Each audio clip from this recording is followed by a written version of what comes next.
Okay, so let's dive into a really fascinating period of history. Imagine Europe in the year 800 AD. The Roman Empire has been gone for centuries, Hmm. but then on Christmas Day, a king is crowned emperor in Ah, Rome. wow. This is the story of Charlemagne, Right. a name that just screams power. But his life is a lot more complicated than that one word suggests. Yeah, definitely. We're using episodes from The Rest is History to Yeah. guide our deep dive today. Okay. And wow, he picked some good Well, ones. Charlemagne is so captivating because his story is so much more than just battles and conquests. Yeah. I mean, there were a lot of this, but it's really about ambition, legacy, and the echoes of empires, Mm-hmm. and how all these things from so long ago actually shaped the map of Europe. I see. And even the names we use for countries and people today. So fascinating. How did this Frankish king, Mm-hmm. Charlemagne, go from king to the dominant force in Western Europe? Well, he was an incredible military strategist. Mhm. His campaigns grew the Frankish kingdom significantly, Yeah. but he was different because he didn't just conquer, he consolidated his power. Charlemagne knew that unity wasn't just about force, it was Yeah. also about sharing culture and learning. The podcast talked about his connection to Alcuin, a monk from Yorkshire. Yes, It's so cool how he brought together all these different threads of knowledge and influence. exactly. Charlemagne supporting scholars like Alcuin created this common intellectual landscape Oh. across this vast empire. Oh, yeah. And that is key to understanding his legacy. He had this vision of a Europe united not just by borders, but by ideas. Now let's talk about that Christmas Day coronation. A king crowned emperor in Rome centuries after the fall of the Roman Empire. Amazing. It's like something out of a movie. It is pretty dramatic. But was this all planned or was this a surprise power play?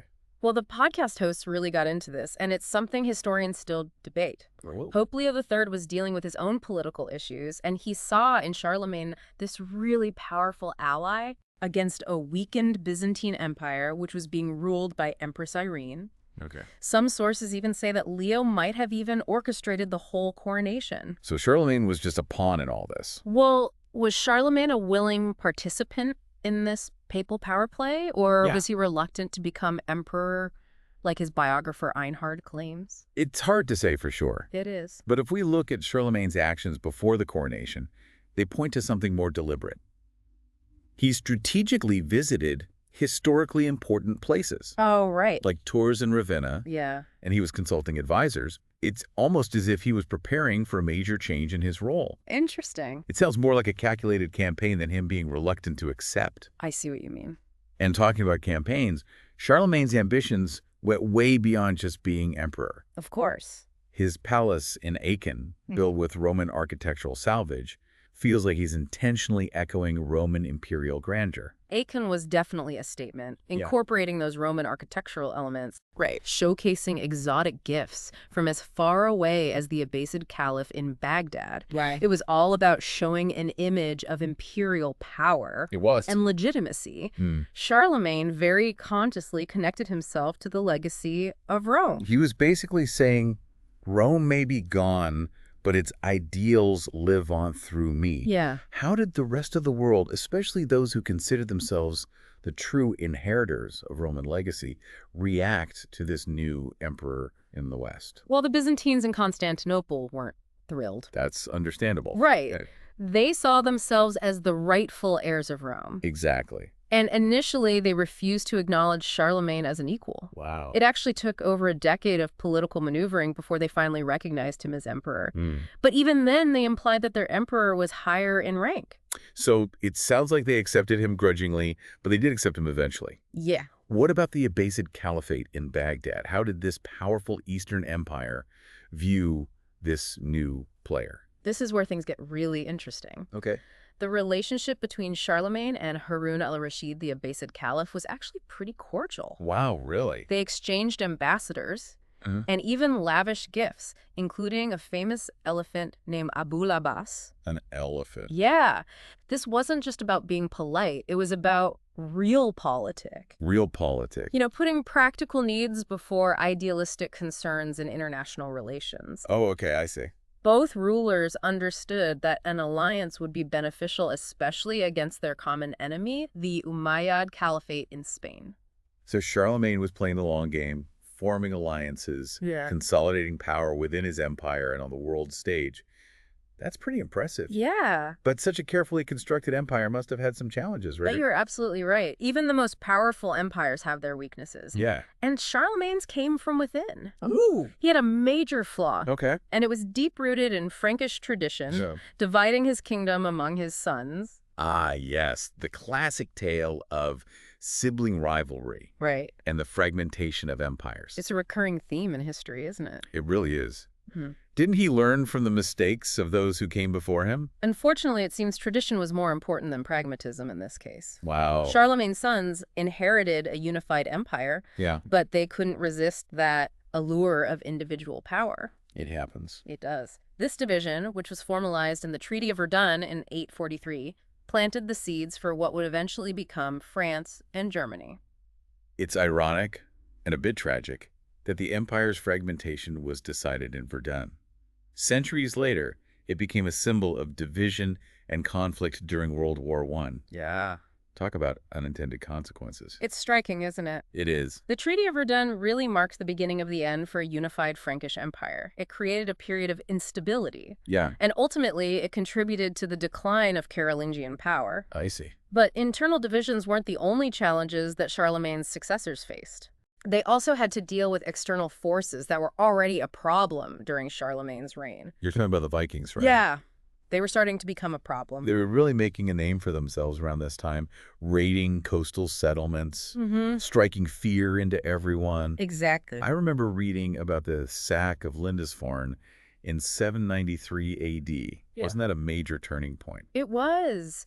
The Viking raid on Lindisfarne, a holy island and monastery off the coast of Northumbria, Right. really shocked the Christian world. It must have. It was a brutal attack Yeah. that showed everyone just how powerful and far-reaching the Vikings were becoming. So how does Charlemagne respond to this new threat? Well, he recognized the danger, Mm-hmm. and he took steps to fortify his coastal defenses. Smart. Yeah, and he also commissioned the building of a fleet, Okay. but it was a constant struggle to keep those skilled seafarers contained. Yeah, I can imagine. Remember, Charlemagne's empire was mainly land-based, Right. and the Vikings were at home at sea. So these Viking raids were already a problem when Charlemagne was alive. They were. But how big of a role did they play in the eventual downfall of the Frankish Empire after he died? Right. Was it the Vikings, or was it mainly because of the internal divisions we discussed earlier? It was a combination of both, really. Okay. Those internal divisions created weaknesses that the Vikings were all too ready to exploit. They sailed up rivers, Yeah. raiding settlements, Yeah. and eventually taking land for themselves. The podcast mentioned the establishment of Normandy in 911 AD. Wasn't that basically a Viking concession? It was. A Frankish king gave a Viking chieftain a huge chunk of land in exchange for peace. Exactly. That- That's how the region we know as Normandy today came to be. Wow. It just shows the huge impact the Vikings had on the political landscape of Europe. They didn't just raid and pillage. Right. They settled down, became part of society, Mhm. and ultimately became part of the fabric of European society. It's amazing to think about how these seemingly random attacks had such a lasting impact. Mm-hmm. But what about the Franks themselves? Yeah. Their name clearly lives on in France. Mm. But did they just disappear from history after their empire fell apart? That's a really interesting question. Yeah, it is. And the answer is kind of yes and no. Mm. As a distinct ethnic group, the Franks did sort of fade away, Right. their culture merging into the broader tapestry of medieval Europe. Mm. Their name lived on in France, Right. but their identity became part of the development of the French nation. Okay. However, their name actually took on a whole new meaning in the East. Wait, what? Yeah. How did the Franks become prominent in the East after their empire had fallen apart? I have no idea. Tell me. It's really a funny twist of history. Okay. In the Byzantine Empire and the Islamic world, Western Europeans continued to be called Franks. It didn't matter where they were actually from. Interesting. This label became the term for anyone from the West, Wow. and it spread all the way to places like China and Thailand. That's incredible. So in a way, the Franks never really went away. They just became synonymous with Western Europe. Their name and their legacy lived on, Wow. even far beyond their original homeland. That's an amazing example of how history can be unpredictable. Right. Yeah.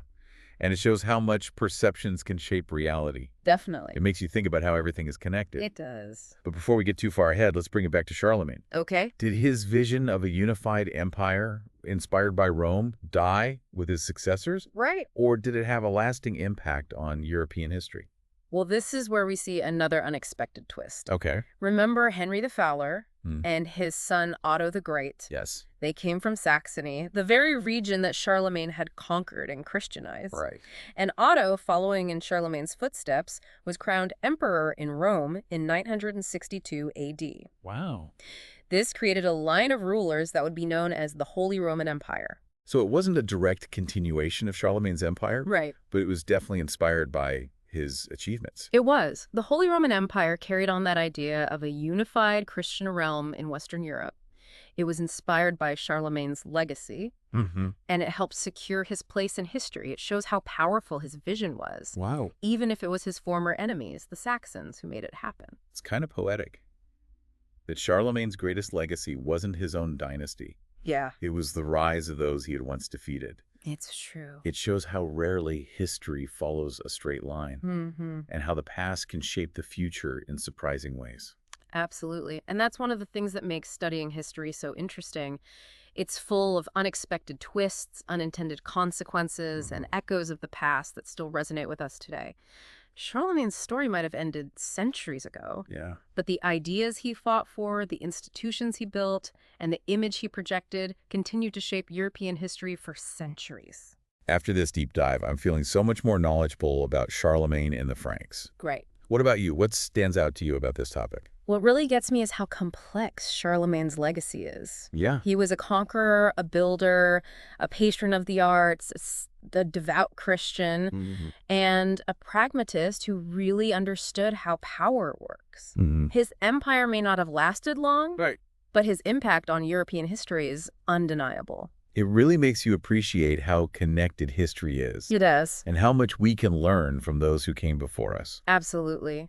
And it reminds us that history is more than just names and dates. Yeah. It's a story of ambition, conflict, and the enduring power of ideas. And that's a perfect place to pause for now. Okay. We've covered so much, We have. but there's still a lot more to explore. Stay tuned for part 2 of our deep dive into the world of Charlemagne. We'll go even deeper into his legacy and what it means for us today. And if you're enjoying this journey through history, make sure you subscribe so you don't miss out on future episodes. We have a whole world of fascinating topics to explore. I'm excited. Me too. It's amazing to think how much of the world today is still shaped by people like Charlemagne Right. and the empires they built. Yeah. You know, their decisions, their ambitions, their failures, they all echo through time, influencing history in ways they couldn't have imagined. It really is mind-boggling. Yeah. We're talking about events that happened over 1,200 years ago, I know. and they're still relevant today. They are. It's like those ripples you see in a pond when you throw a rock in. Oh, yeah. The rock sinks to the bottom, Mm-hmm. but those ripples keep spreading outward. That's a great way to put it. Thanks. And speaking of ripples, let's go back to something we touched on earlier. Okay. We talked about Charlemagne's legacy as an emperor, a conqueror, a builder, right? But what about Charlemagne the man? What was he like beyond the titles in the history books? Right. We got a glimpse of him from Einhardt's biography, but like Yeah. we said, you got to take those with a grain of salt. Yeah, for sure. Is there anything else in the podcast that tells us about his personality, his values, what drove him? What I find really interesting is how Charlemagne seemed to be this mix of Roman and Germanic traditions. Oh, it's interesting. He was clearly inspired by Roman ideals like order, law, and centralized power, Mm. but he also held on to those core Frankish values: strength, loyalty, a warrior spirit. So he was a product of both worlds. Yeah. He bridged that gap between the ancient past and the emerging medieval order. That's fascinating. It is, and you see it in so many things from his reign. Oh, like what? His legal reforms, his military organization, even his support of the arts. Mm-hmm. Charlemagne understood that to create a lasting legacy, you had to use the best of what came before, Right. but also forge a new path. And that takes us back to the Franks themselves. Mm-hmm. We talked about how they eventually disappeared as a distinct people, their culture blending into the bigger European story. Right. But how did they manage to have such a lasting impact, even though their own identity faded away? Well, I think their success comes in part from how adaptable they were. Adaptable. Yeah, they weren't afraid to embrace new ideas and customs, Right. whether it was Roman law, Christian theology, Mm-hmm. or even elements of Carolingian Renaissance culture. They're like cultural sponges. Exactly. They soaked up and integrated everything around them. I like that. And that ability to adapt Yeah. is what allowed them to not just survive, but to thrive in a world that was constantly changing. And their legacy has so many sides. Like what? Think about it. Their name lives on in France. Mm-hmm. Their legal and administrative systems influenced medieval Europe, Yeah. and their acceptance of Christianity helped shape the religious landscape of the West. It's almost like a paradox. The Franks themselves might be gone, but their name, because of how other people saw them, became synonymous with Western Europe. It is a paradox. It even shows up in faraway lands they never even reached. I know. It's a testament to the fact that history is unpredictable Yeah. and how much perceptions can shape reality. We tend to think of history as a straight line, Right. but it's so much more complex and surprising than that. It's more like a giant tapestry, threads weaving in and out, connecting seemingly unrelated events and people in surprising ways. That's a beautiful way to put it. Thanks. And that's what makes studying history so rewarding. It's not about memorizing dates and names. Right. It's about uncovering those hidden connections, Yeah. the unexpected turns, the echoes of the past that still resonate with us today. Speaking of echoes, we've talked a lot about Charlemagne's legacy, both the ones he intended and the ones he didn't. Right. But what does it all mean for us today? Why should we, in the 21st century, care about a king who lived over 1,200 years ago? That's the big question, isn't it? It is. And I think Charlemagne's story gives us some valuable insights into human nature, the dynamics of power, Yeah. and the lasting effects of the past. Okay, I'm intrigued. Give me the breakdown. What are some of the key takeaways from Charlemagne's story that we can apply to our own lives? Well, first, it teaches us about the importance of leadership, but not just any leadership. Hmm? Charlemagne was a visionary. He knew the power of unity, not just through military force, Right. but through shared culture, Yeah. education, and a sense of purpose. Okay. He fostered a sense of belonging across this huge empire, Right. bringing together different people and ideas. That's a powerful lesson for anyone in the leadership position, It is. whether it's in business, politics, or even their own families. Exactly. And second, Charlemagne's story highlights adaptability and pragmatism. He was open to learning from those who came before him. He embraced Roman traditions, but also adapted them to fit his own time. He even made alliances with former enemies. He knew that sometimes you have to compromise for the greater good. So he wasn't stuck in his ways? No, he wasn't. He was willing to change his approach depending on the situation. That's a useful skill in any era. I agree. And lastly, and maybe most importantly, Charlemagne's story reminds us that even the biggest empires are fragile. And decisions, Yeah. even ones made with good intentions, can have consequences that no one intended. Mm-hmm. His decision to split his kingdom among his sons, though rooted in Frankish tradition, Right. ultimately weakened his empire and contributed to its collapse. It's a warning, isn't it? It shows us that we need to think about the long-term effects of our actions. And to understand that even the best laid plans can go wrong. Exactly. And it stresses the importance of learning from history, from both its triumphs and its failures. Yeah. By studying the past, we can understand the present better and make better choices about the future. It's like we have this huge library of human experience available to us. Right. Full of stories and lessons and warnings that can help us in our own lives. That's a great way to think about it. And Charlemagne's story is just one chapter in that library. But it's a chapter that speaks to our own time in powerful ways. It does. It reminds us of the need for strong leadership, the dangers of division, Yeah. and how powerful ideas can be in shaping history. And that brings us to an important question.